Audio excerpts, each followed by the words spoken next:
5 true stories of nightmarish animal encounters. Here you'll hear 5 true stories of terrifying animal encounters. Encounters where people came face to face with predators. Encounters where, for a few horrifying moments, they realized that they weren't in control anymore. The wilderness was. The mountain lion in the shadows. Daniel loved hiking. He wasn't reckless, he wasn't inexperienced. He always packed supplies and told someone where he'd be. But in October of 2017 in the Rockies, he made one mistake that almost cost him his life. It was late afternoon when he realized he'd stayed out too long. The forest around him had gone silent. Not the peaceful kind of quiet. This was the kind that feels heavy, like even the birds are hiding. That's when he heard it, a soft crunch behind him. He turned around. Nothing. A few minutes later, there it was again, a faint footstep in the dirt. When he finally looked back a third time, he froze in his tracks. Less than 40 feet behind him, crouched low, staring with unblinking golden eyes, was a mountain lion. Its body swayed, muscles coiled, tail twitching. Daniel knew exactly what that meant. It was waiting for the right moment to attack. He remembered the advice: don't run, don't turn your back. So he raised his arms, shouted, tried to look big. His voice cracked. The lion didn't care. It stepped forward, slowly, silently. Daniel walked backward, yelling the whole time. Every step feeling like it could be his last. His legs screamed at him to sprint, but he forced himself not to. For 20 agonizing minutes, the lion stalked him down the trail, step for step.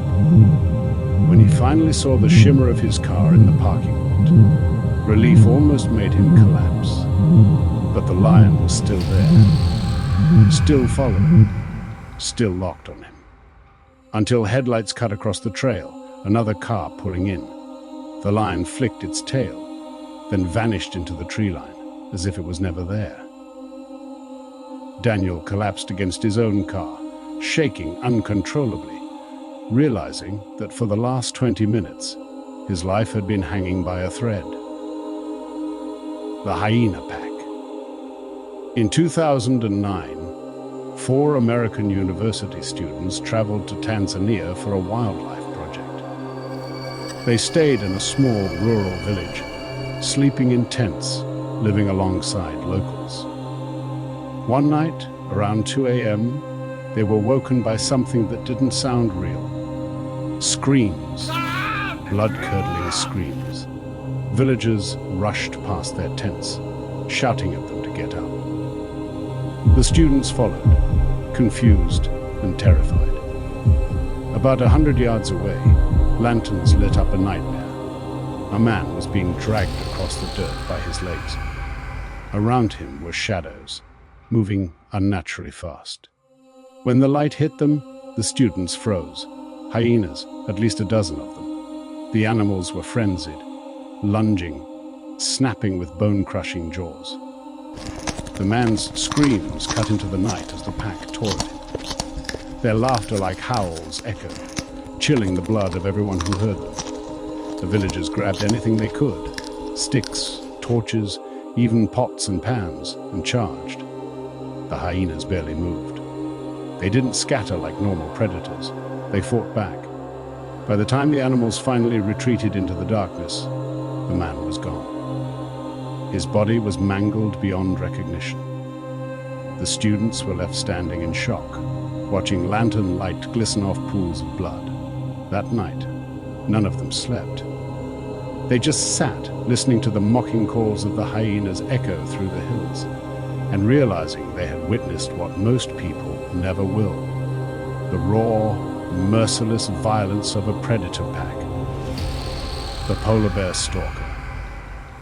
Peter was stationed at a remote Arctic research base in Nunavut, Canada.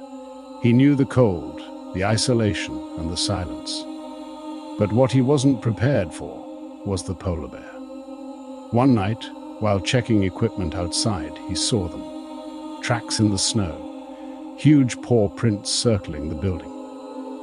When he shined his flashlight into the distance, he saw it. A massive polar bear, barely 50 yards away, staring at him. Its fur blended perfectly with the ice.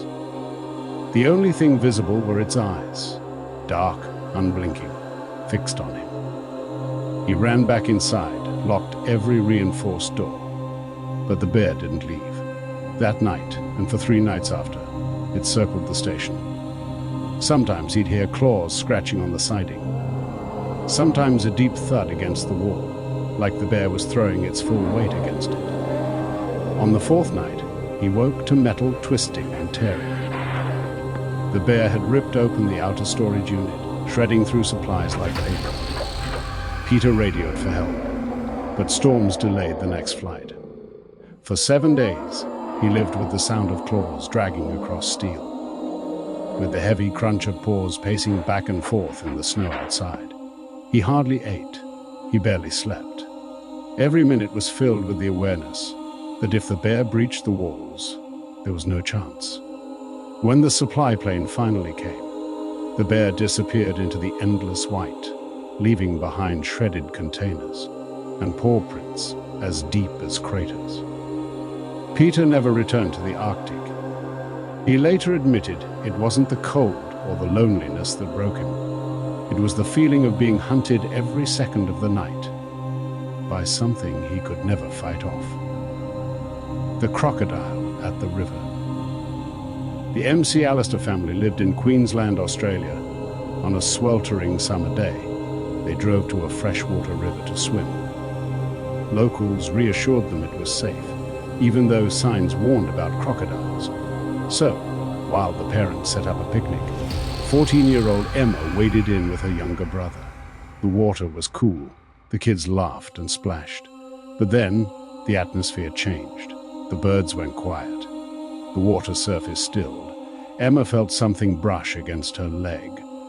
Rough. Solid. Before she could react, the river exploded. A massive crocodile lunged from below, jaws snapping around her torso with a sickening crack. Her scream echoed across the banks as she was dragged under. Her brother screamed for their parents. They rushed into the water, striking the beast with sticks and rocks. For a moment, Emma broke the surface, thrashing, crying out. Then the crocodile spun violently in a death roll. The water turned red. Emma disappeared. Rescue crews recovered her body half a mile downstream. The family never returned to that river. Locals say even now no one swims there without remembering Emma. Some claim that on hot, quiet evenings you can still hear the faint echo of a girl's scream blending with the rush of the river. The wolves in Alaska. Candice Berner was a 32-year-old teacher in Chignik Lake, Alaska. She loved jogging the remote roads near town, even in the cold. But on March 8, 2010, she went for a run and never came back. When she didn't return, searchers followed her tracks. They started as normal running steps, but soon they stretched out. Longer, faster, panicked. And then they weren't alone anymore. Large paw prints joined them, then more and more, surrounding her trail on all sides. A mile out of town, they found her remains, her clothes shredded, blood soaking the snow, drag marks leading into the brush. The scene was horrifying. The wolves had completely surrounded her, attacked her from all sides. That night, locals recalled hearing howls echoing across the frozen lake, not distant, close. Dozens of voices in unison. Candice's death was one of the only recorded cases of a healthy adult being killed by wolves in North America. It shook the community to its core. For months, no one jogged alone. Many carried rifles just to walk short distances. And to this day, that road where she took her final run feels haunted, not by spirits, but by the reminder that in the wilderness, humans are never truly in control. These stories prove one thing: nature doesn't play by our rules. When you step into the wild, you're in their territory. And if you're unlucky enough to find yourself face to face with a predator, you'll realize something chilling. For all our weapons, our technology, our arrogance, we are still prey.